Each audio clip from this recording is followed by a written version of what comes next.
Udah bisa semua? Saya. Tepuk semangat.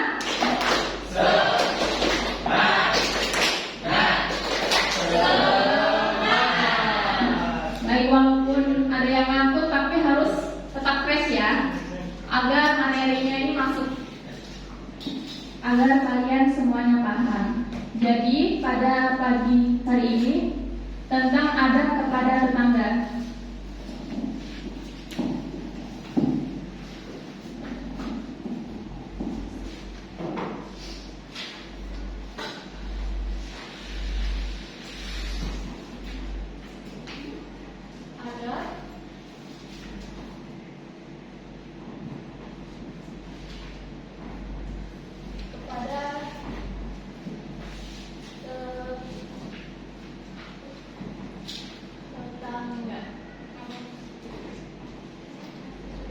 Ada yang tahu adab itu apa? Kebiasaan. Kebiasaan, bisa. Etika juga bisa. Terus akhlak terpuji. Tadi apa Mas Yahya? Kebiasaan. Kebiasaan.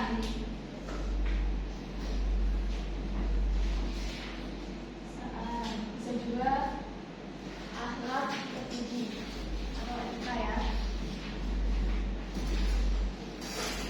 Sedangkan pengertian tetangga, ada yang tahu? Tetangga? Orang yang sekitar. Betul. Orang yang ada di sekitar kita. Menurut ulama tetangga itu 40 rumah dari kanan ke kiri. Ya. Misalkan ini rumah ya. Misalkan rumah. Jadi tetangga itu ke kanan 40 rumah, ya, ke kiri 40 rumah.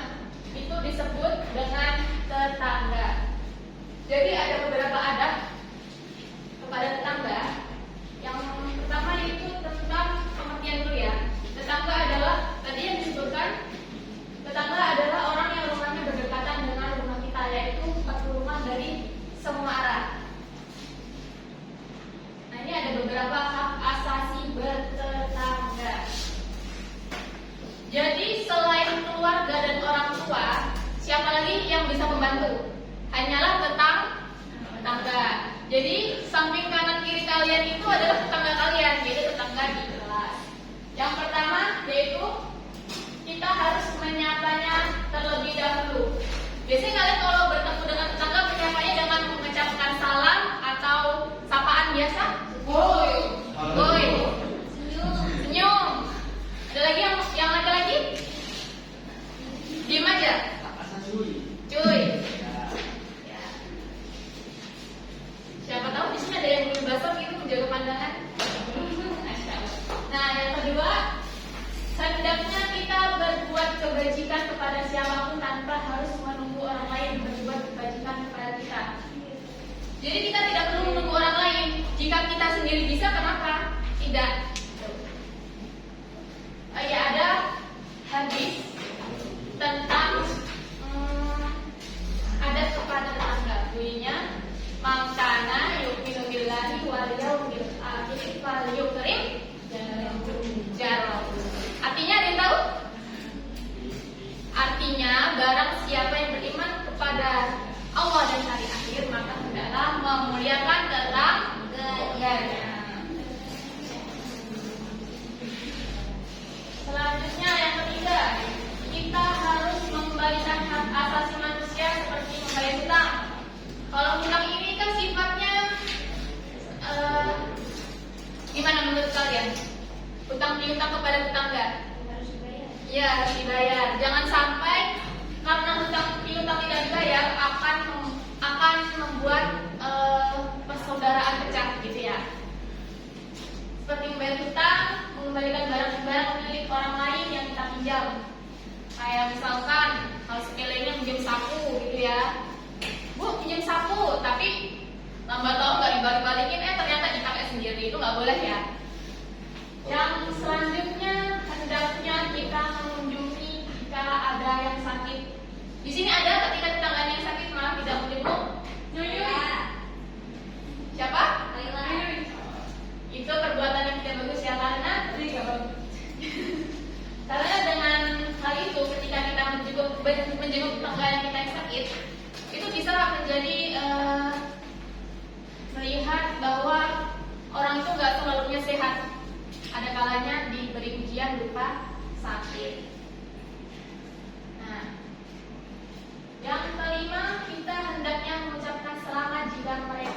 Iya.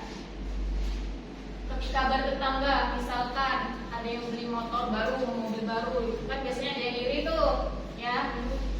Kok tiba-tiba noyo lagi nih? Iya. Oh, Iya, nggak boleh ya? iya, aku aja. Tiba-tiba, ih kok si A ini beli mobil baru terus ya? Ya beli kendaraan baru, sedangkan saya kok gini-gini aja, itu nggak boleh ya, karena porsi rezeki orang itu berbeda-beda, nggak mungkin sama ya. Jadi kita harus mengucapkan selamat lah, selamat, minta doanya biar bisa beli kendaraan juga, dan menyampaikan belasungkawa jika mereka sedang dalam kesulitan. Yang keenam, hendaknya kita menutupi segala kekurangan dan melindunginya dari segala kesulitan semampu kita. Jadi ketika ada kekurangan dalam tetangga kita, harusnya kita apa? Membantu. Iya, membantu. Di sini ada yang bisa merangkum dari materi tadi? Yang Noe dari tadi Noe. Yang laki-laki deh, yang laki-laki. Mas Idun. Ambil aja, dari tadi kayaknya serius banget. Ayo apa yang bisa diambil? Jadi kita itu sebagai tetangga harus saling tolong menolong dalam kebaikan. Bagus. Good. Jadi di sini ibu ada tugas kelompok ya. Tugas kelompok nanti dikumpulkan ke ketua kelas. Ada 2 kelompok. Nanti dikerjakan ya dan dikumpulkan ke ketua kelas. Mungkin cukup sekian yang